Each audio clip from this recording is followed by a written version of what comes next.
ఈరోజు శుక్రవారం సంకష్టహర చతుర్థి. ఈ సందర్భంగా ఎలాంటి విధి విధానాలు పాటిస్తే గణపతి సంపూర్ణమైన అనుగ్రహం వల్ల సమస్త శుభాలు చేకూరుతాయో నేటి శుభం లాభం అనే శీర్షికన పరిశీలిద్దాం. సంకష్టహర చతుర్థి శుక్రవారంతో కలిసి వచ్చింది కాబట్టి ఈరోజు స్ఫటిక గణపతిని పూజించినట్లయితే విశేషమైన శుభము లాభము చేకూరుతాయి.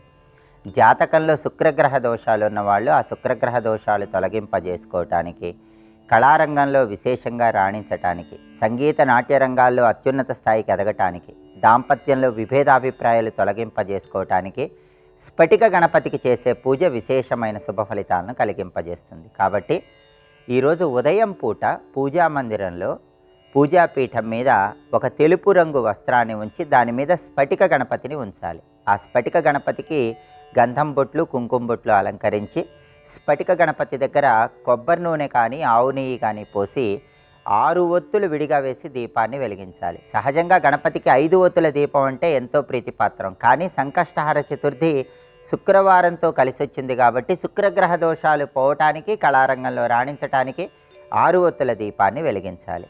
అలాగే గణపతి దగ్గర జిల్లేడు ఒత్తులతో దీపారాధన చేస్తే ఈరోజు ఉత్తమ ఫలితాలు కలుగుతాయి.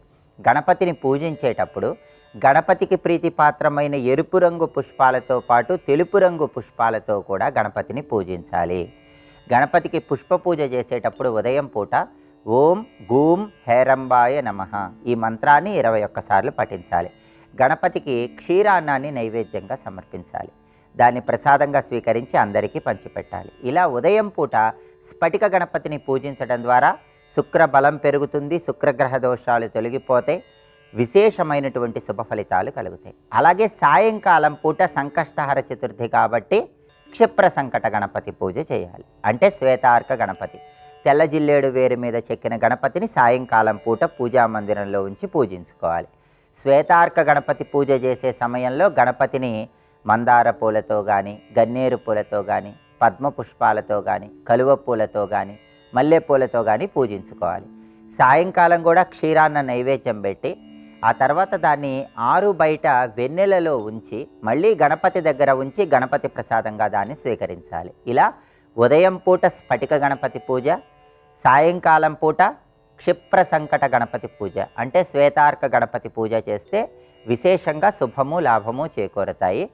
పూజలు చేయటం వీలు కాని వాళ్ళు ఎవరైనా సరే శుక్రవారం సంకష్టహర చతుర్థి కలిసి వచ్చిన సందర్భంగా గణపతి సంపూర్ణమైన అనుగ్రహం కలగటానికి ఓం గం నమః అనే మంత్రాన్ని వీలైనన్ని సార్లు మనస్సులో స్మరించుకోండి.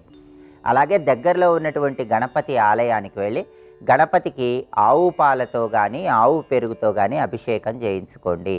దానివల్ల ధనలాభం కలుగుతుంది, కళారంగంలో రాణించవచ్చు, ఆరోగ్యపరంగా విశేషమైన ప్రయోజనాలు చేకూరుతాయి. గణపతి ఆలయ ప్రాంగణంలో కొబ్బరి నూనె దీపాన్ని వెలిగించడం ద్వారా కుటుంబ కలహాల తీవ్రత తగ్గిపోతుంది. గణపతి ఆలయంలో ప్రదక్షిణలు చేయటం, గణపతి ఆలయంలో సంకటనాశక గణేష స్తోత్రాన్ని పఠించడం ద్వారా అన్ని కష్టాలు, విఘ్నాల నుంచి బయటపడి గణపతి సంపూర్ణమైన అనుగ్రహానికి సులభంగా పాత్రలు కావచ్చు. అలాగే సంకష్టహర చతుర్థి సందర్భంగా గణపతి ఆలయ ప్రాంగణంలో కొబ్బరి చిప్పలలో దీపాన్ని వెలిగిస్తే ఉత్తమ ఫలితాలు కలుగుతాయి. కొబ్బరి చిప్పలలో ఉన్న కొబ్బరి మొత్తం కూడా తీసేసి ఆ ఖాళీ కొబ్బరి చిప్పలలో కొబ్బరి నూనె పోసి ఒత్తులు ఆంగ్ల అక్షరం ఎక్స్ అనే ఆకారంలో వచ్చేలాగా ఆ కొబ్బరి చిప్పల్లో వేసి దీపాలు వెలిగించండి. శుక్రవారంతో కూడిన సంకష్టహర చతుర్థి సందర్భంగా ఈ కొబ్బరి చిప్పల దీపాలు గణపతి ఆలయంలో వెలిగించినట్లయితే అన్ని రకాలైన వ్యతిరేక ఫలితాలు తొలగింపజేసుకొని విఘ్నాల నుంచి బయటపడి గణపతి సంపూర్ణమైన అనుగ్రహానికి సులభంగా పాత్రలు కావచ్చు. ఈ విధి విధానాలు పాటించండి.